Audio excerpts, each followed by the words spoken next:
Hola a todos! Willkommen zu einer neuen Folge von Mattes Mate-Mission Uruguay in Welt. Heute sprechen wir über ein heikles Thema. Wie reagieren Familie und Freunde, wenn man ihnen erzählt, dass man mit 63 auswandern möchte? Wir hatten von totaler Begeisterung über echte Sorge bis zur völligen Ablehnung wirklich alles dabei. Ich habe die Reaktionen mal zusammengefasst und ein bisschen sortiert und hier einen kleinen Gesamtüberblick zusammengestellt.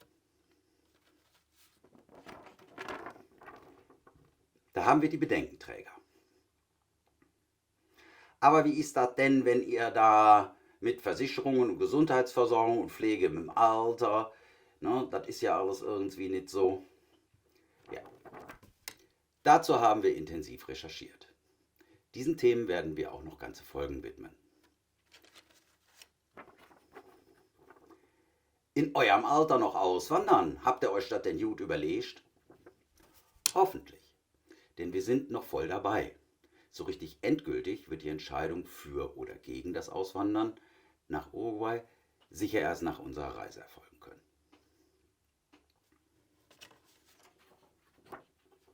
Natürlich gab es auch begeisterte und neugierige Reaktionen.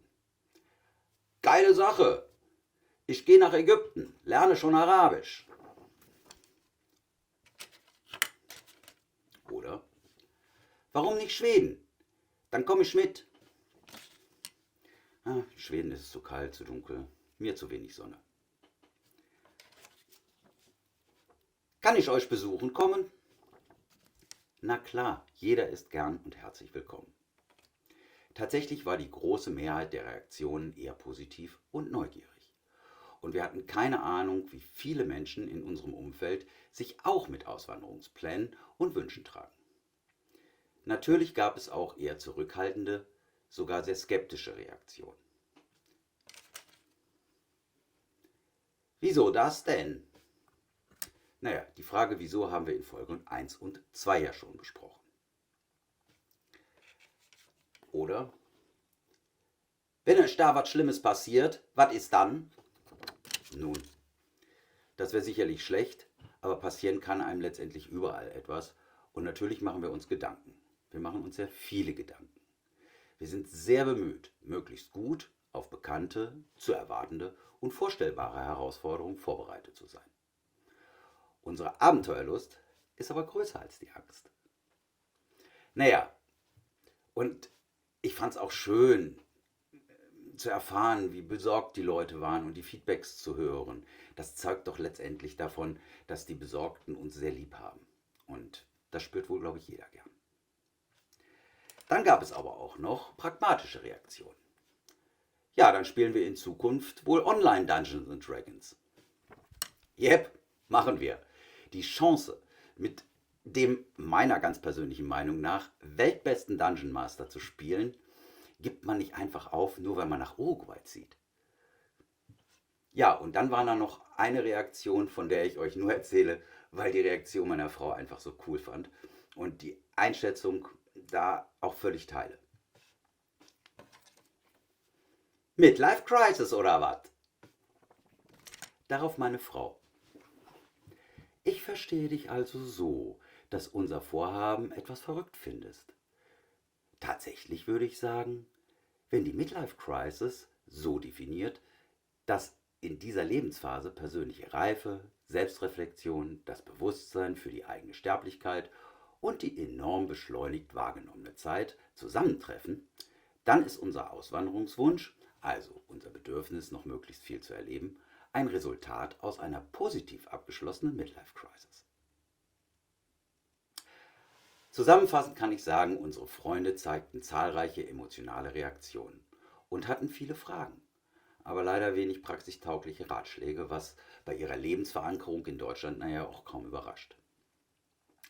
Dieses Defizit in unserem Umfeld wurde dann also zum Turbo für unsere Online-Recherchekompetenz. Aber mal im Ernst, wir haben natürlich aus den vielen Reaktionen etwas mitgenommen und wichtige Punkte für unsere Planung ergänzt. Am Ende des Tages war es für uns wichtig, offen und ehrlich über unsere Pläne zu sprechen. Wir haben versucht, alle Bedenken ernst zu nehmen und gleichzeitig unseren Enthusiasmus zu teilen. Und wisst ihr was?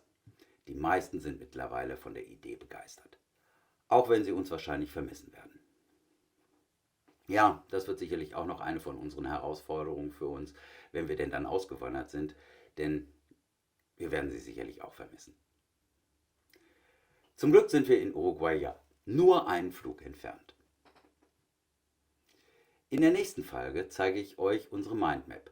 Ich verrate euch, auf welche der vielen, vielen Themen wir uns in den nächsten Folgen konzentrieren werden. Natürlich sind eure konstruktiven Ratschläge und Vorschläge sehr willkommen. Auch wenn ihr eine gute Idee habt, wie man besorgte, skeptische Freunde und Familienmitglieder während dieser Planungsphase vom Auswandern entspannt und beruhigt. Her damit, wir können sie brauchen. Wie habt ihr auf Auswanderungspläne anderer reagiert oder wie haben eure Freunde auf eure Auswanderungspläne reagiert? Kommentiert gerne die wildesten Reaktionen. Ja, außer der nächsten Folge bereiten wir natürlich auch gerade ein saisonales Special vor. Als Rheinländer habe ich so gewisse Verpflichtungen. Also denkt an die Sache mit der Glocke, damit ihr die nächste Mate-Mission nicht verpasst.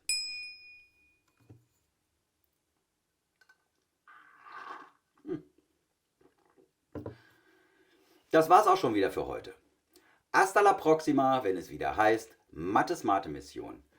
Cuídense mucho und bis zum nächsten Mal. So, und jetzt recherchiere ich noch für unser Saison-Special. Tschüss.